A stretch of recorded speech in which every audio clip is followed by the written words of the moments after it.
নমস্কার সবাইকে, মিথির গল্প পাঠ চ্যানেলে সবাইকে স্বাগত। আজকের নিবেদন বলাইচাঁদ মুখোপাধ্যায়ের লেখা ছোট গল্প অজিত। তবে আজকের গল্প শুরু করার আগে আমার চ্যানেলে যারা নতুন তারা চ্যানেলটিকে অবশ্যই সাবস্ক্রাইব করে ভিডিওগুলিকে লাইক করে দেবেন, ভালো লাগলে বন্ধুদের সঙ্গে শেয়ার করবেন এবং পাশে থাকা বেল আইকনটি অবশ্যই ক্লিক করবেন। শুরু করছি আজকের নিবেদন। উস্কো খুস্কো চুল মাথায়, মুখে খোঁচা খোঁচা গোঁফদারি, আধ ময়লা কামিজ গায়ে, কামিজের পিঠে একটা অন্য কাপড়ের তালি লাগানো, কাপড়ও আর ময়লা আর জোড়া ছেঁড়া, পায়ে অতি মলিন স্কেটস একজোড়া, ছোট কপাল, কপালের উপর কোঁকড়া চুল এসে পড়েছে, ভুরু দুটো বেশ ঝাঁকড়া, অদ্ভুত কিন্তু চোখ দুটো মানিক জ্বলছে যেন। আমি বারান্দায় ছিলাম, টেবিলের উপর গোলাপ ছিল কয়েকটা ফুলদানিতে। লোকটা রাস্তার উপর দাঁড়িয়ে আমাকে দেখছিল, চোকাচুকি হতেই নমস্কার করে বললে, একবার আসতে পারি কি? আসুন। লোকটি এসে প্রথমে গোলাপগুলিতে প্রণাম করলো, ফুলদানির কাছে মাথা ঠেকিয়ে, তারপর আমাকে প্রণাম করলো। কে আপনি? আপনাকে চিনতে পারছি না তো। আমি সামান্য লোক, আমাকে চেনার কথাও নয় আপনার। আমি কিন্তু আপনাকে চিনি। কি করে চিনলেন? আপনাকে তো কখনো দেখিনি। না, দেখেননি। আজও আপনাকে দূর থেকে দেখেই চলে আসতাম, কিন্তু আপনার গোলাপগুলো দেখে কাছে আসতে ইচ্ছে করলো, মনে হলো প্রণাম করে যাই। অতিশয় কুণ্ঠিত দৃষ্টি তুলে সে চাইল আমার দিকে, যেন মস্ত বড় একটা অপরাধ করে ফেলেছে। গোলাপকে প্রণাম করেছেন কেন? প্রণাম করতে ইচ্ছে করে। আমাদের আগে মস্ত একটা গোলাপ বাগান ছিল, বাগানে গোলাপ ফুটতেই আমি তাকে ঘিরে প্রণাম করতাম। কেন করতাম জানি না, কিন্তু করতাম। অবাক হয়ে চেয়ে রইলাম তার দিকে। সে খানিকক্ষণ কোনো কথা বললে না, আমার দিকে চেয়ে চোখ মিটমিট করতে শুরু করলো। জিজ্ঞাসা করলাম, আপনি আমাকে চেনেন বলছেন, কি করে চিনলেন? মহিমবাবুকে চেনেন তো আপনি? তার আছে আপনার কথা শুনেছি। বিষ্ণুবাবু বলেছিলেন আপনার কথা অনেক দিন। সবাই আপনার বক্তৃতা শুনেছিলাম একদিন বহু দূর থেকে। পাশে যিনি দাঁড়িয়েছিলেন তার কাছে শুনলাম আপনার নাম বিজনবাবু। আপনি ব্রহ্ম বিষয়ে বক্তৃতা দিয়েছিলেন, বেশ ভালো লেগেছিল আপনার বক্তৃতা। আপনাকে দেখে তাই আজ দাঁড়িয়ে গেলাম, কিন্তু গোলাপগুলো না থাকতে আমি ঘিরে ভিতরে আসতাম না। অনেক দিন গোলাপকে প্রণাম করিনি, আপনাকেও প্রণাম করার সৌভাগ্য হলো। আপনার পরিচয় দিন।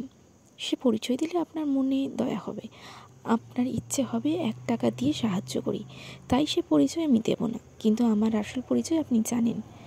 জানি, মনে হচ্ছে না তো। আগে আপনাকে কোথাও দেখতে থাকতে পারি, তাও তো ঠিক মনে নেই। কত লোকই তো আসে আপনার কাছে, কিন্তু আপনার পরিচয় তো জানি না। মুচকি মুচকি হাসতে লাগলো লোকটি।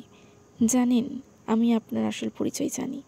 একটু চুপ করে থেকে আবার বললে, আপনার আসল পরিচয় দত্ত অ্যাডভোকেট নয়, উপনিষদে বক্তা বলে আপনার নাম আছে। সে পরিচয় আপনার আসল পরিচয় নয়। তার মানে? ওই গোলাপ ফুলের যে পরিচয়, আপনারও সেই পরিচয়। আপনি উপনিষদের বক্তৃতা অ্যাডভোকেট বিজন দত্তের চেয়ে অনেক বড়। ঠিক বুঝতে পারছি না। হঠাৎ লোকটার চোখ বিস্ফারিত হয়ে গেল। নিষ্পলক দৃষ্টিতে আমার দিকে চেয়ে অত্যন্ত কণ্ঠে বলে উঠল, ততলোক তমসী। আপনি সেদিনই। আমিও এই গোলাপগুলো চললুম। হঠাৎ বারান্দা থেকে নেমে এসে সে চলে গেল। এর 10 বছর পরে সে ঘটনাটা ঘটল, তাও আরও অদ্ভুত। আমি তখন জজ হয়েছি, সেদিনও কোর্টে বসে আছি। একটা নৃসিংহ নরহত্যার মামলা উঠবে একদিন। অজিত বলে একটি লোক একদিন ধনী ব্যবসায়ীকে খুন করেছে, সঙ্গে সঙ্গে পুলিশের হাতে ধরাও পড়েছে। স্বীকারও করেছে সে স্বেচ্ছায় সজ্ঞানে খুন করেছে, আত্মপক্ষ সমর্থনের কোনো ব্যবস্থা করেনি। কোর্ট থেকে তার পক্ষে উকিল নিযুক্ত করা হয়েছে, কিন্তু পরেই আসামি এসে কাঠগড়ায় দাঁড়ালো, মাথা ভরা ঝাঁকড়া চুল, কোঁকড়া ভুরু, মুখে খোঁচা খোঁচা দাড়ি। কিন্তু আমি চমকে উঠলাম তার দুটি চোখ দেখে, মানিকের মতো জ্বলছে। মনে পড়ে গেল 10 বছর আগের কথা। মনে পড়ে গেল প্রণাম করেছিল, উচ্চারণ করেছিল বেদান্তের মহাবাক্য। খুন করেছে। এক দৃষ্টে চেয়ে রইলাম তার মুখের দিকে।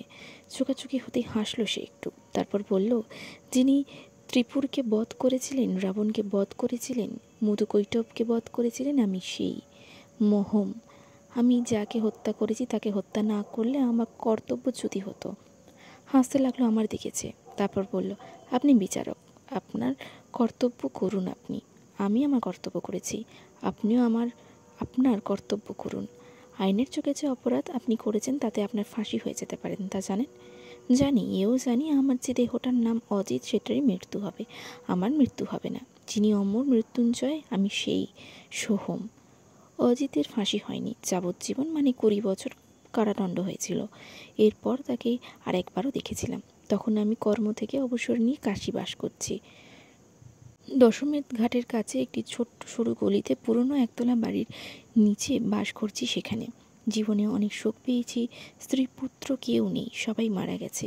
পুরনো চাকর শীতল এবং বিধবা বোন সঙ্গে আছে কেবল। বাকি জীবনটা বাবা বিশ্বেশ্বরের নাম করে কাটিয়ে দেব ঠিক করেছি, কিন্তু তাও নির্বিঘ্নে করতে পারছি না কয়েকদিন। সেই সরু গলির মধ্যে আমার বাড়ির সামনে একটা খেকো কুকুর জুটলো কোথা থেকে, দিন রাত চিৎকার করতো, তার পিঠের উপর মস্ত একটা ঘা। অনেকে অনুরোধ করলাম কুকুরটাকে ওখান থেকে সরিয়ে দিতে, কেউ রাজি হলো না, এমনকি ম্যাথর পর্যন্ত না। বিশ্বেশ্বরের নামের সঙ্গে কুকুরের কন্দন মিশে মাঝে মাঝে এমন অমনের অবস্থা হতে লাগলো যে কুকুরটাকে গুলি করে মেরে ফেলতে ইচ্ছে করে। আমারও তখন বন্দুকটা ছিল। হঠাৎ একদিন সকালবেলা কুকুরটাকে কান্নার ছেদ পড়ল। বেরিয়ে দেখলাম একটা ছেঁড়া কাপড় পরা বুড়ো লোক ঝুঁকে কুকুরটার পিঠের ঘাত পরিষ্কার করে দিচ্ছে। ঘৃণায় আটকে উঠলাম। সে কি করছো তুমি? তখন মুখটা তুলল, দেখলাম তার ঠোঁট মুচ রক্ত লেগে রয়েছে, মুখে ঘুম দাঁড়িয়ে ঝাঁকড়া ভুরু। তারপর দেখতে পেলাম চোখ দুটি মানিকের মতো জ্বলছে। চিনতে পারলাম অজিতকে। অজিত হেসে বলল, বেচারি পিঠে ঘা হয়েছে তাই চাটতে পারছে না, ওর চেটেই ঘা সারায় ওরা। আমি চেটে দিচ্ছি, যদি সেরে যায়। বড় কষ্ট পাচ্ছে বেচারা। অজিত, তুমি জেল থেকে ছাড়া পেলে কবে? দিন 7 আগে। আপনি চেনেন নাকি আমাকে? হাসি মুখে সপ্রশ্ন দৃষ্টি চেয়ে রইল আমার দিকে। আমি আর আত্মপরিচয় দিতে পারলাম না, লজ্জা হলো। নমস্কার।